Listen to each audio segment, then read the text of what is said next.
কিছু কিছু মানুষ আছে সবাইকে সব কথা বলতে হয় না, সহজ সরল ভাবে সবাইকে সবকিছু বলে ফেললে মানুষ তাকে ব্যক্তিহীন মনে করে। এটা চিন্তা করে না যে সে কতটা আপন ভাবে বিশ্বাস করে কথাগুলা বলল। সরলতাকে দুর্বল মনে করে, তুচ্ছ তাচ্ছিল্য করে, কখনো আবার সেই কথায় রং ছড়িয়ে তার বিরুদ্ধে কাজে লাগায়। তখন নিজেকে বড় অসহায় লাগে। তাই সবাইকে সব কথা বলতে নেই। হ্যালো এভরিওয়ান, আসসালামু আলাইকুম। সবাই কেমন আছেন? আশা করি সবাই ভালো আছেন। তো আল্লাহর রহমতে আমিও অনেক ভালো আছি। মানুষ নাকি সহজে কাঁদে না, সহজে হার মানে না।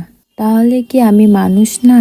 তাহলে কেন সহজেই চোখে পানি চলে আসে আমার? কেন বারবার ভেঙে পড়তে হয়? কেন মনে হয় বুকের ভিতরে কিছু একটা আটকে আছে যা নামাতে পারছি না? কিছু কিছু সময় আমার মনে হয় আমার কান্না করলে অনেক শান্তি লাগে, তাই একটু কেঁদে ফেলি। চোখের জলের হিসাব নাকি দিতে হয়, অথচ আমি যে পাগলের মতো কান্না করছি তখনও কিছু মানুষ বলে আমি নাকি অভিনয় করছি। এটা দেখলো না যে একটা মানুষ কতটা অসহায় হইলে কান্না করে। জানো, খুব কষ্ট হয়, চিৎকার করে বলতে ইচ্ছে করে আমি ভালো নেই, কিন্তু বলতে পারি না। কাকে বলবো? কে শুনবে? মন খারাপের কথা কেউ শুনবে না। সবাই বাইরের হাসিটাই দেখতে চায়, ভিতরের কষ্টটা কেউ দেখতে চায় না।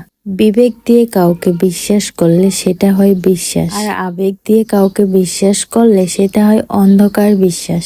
বিশ্বাস ভেঙে গেলে মানুষের কষ্ট হয়, কিন্তু অন্ধকার বিশ্বাস ভেঙে গেলে মানুষ অবাক হয়ে যায়। কিছু বলার ভাষা হারিয়ে যায়, মানুষ যেন মেরুদণ্ডহীন প্রাণী হয়ে যায়, কষ্ট যেন সীমাহীন হয়ে যায়। গোলাপের সৌন্দর্য প্রকাশ করার আগে তার যন্ত্রণাদায়ক কাটার ব্যাপারে যেমন ভাবা উচিত, ঠিক তেমনি ভাবে কাউকে বিশ্বাস করার আগে বিশ্বাস ভাঙ্গার পরিমাণটা কি হবে সে ব্যাপারেও ভাবা উচিত। এক হাঁড়ি দুধ নষ্ট করতে যেমন এক ফোঁটা লেবুর রসই যথেষ্ট, ঠিক তেমনি বিশ্বস্ততা নষ্ট করতে হালকা সন্দেহ করাটাই যথেষ্ট। নিজেকে প্রমাণ করতে করতে আজ আমি ক্লান্ত। নিজেকে প্রমাণ করার ইচ্ছাটাই আর আসছে না। ধরেন আপনি কাউকে অনেক বেশি কষ্ট দিলেন, যে ভাত খেতে বসেও কাঁদল। এই ভাতের দানাগুলো আপনাকে ক্ষমা করে দিবে আপনি কি ভাবছেন? আপনি কাউরে এত কষ্ট দিলেন, সে জায়নামাজ বিছিয়ে ফেললো কান্না করতে করতে। এই জায়নামাজ আপনারে ক্ষমা করে দিবে ভাবছেন? আপনি কাউরে এত কষ্ট দিলেন, যে ভিতরটা দুমড়াইয়া মুচড়াইয়া গেল। যে আপনাকে ক্ষমা করলো তার রুহটা আপনারে কোনোদিন ক্ষমা করবে না। কথায় কথায় মানুষ বলে ভাগ্যে যা আছে তাই হবে। বিশ্বাস করেন, আপনার ছোট্ট একটা চেষ্টা আপনার ভাগ্য বদলে দিতে পারে। টেবিলের উপরে রাখা গ্লাসের পানি আপন, এই গ্লাসের পানি কি আপনার মুখে এসে এমনি ঢুকে যাবে? উঠে বসুন, গ্লাস হাতে নিন, পানি পান করুন। ভাগ্যের উপর ছেড়ে না দিয়ে নিজের ভাগ্য বদলানোর চেষ্টা করুন। মানুষ যা চায় তাই কি পায়?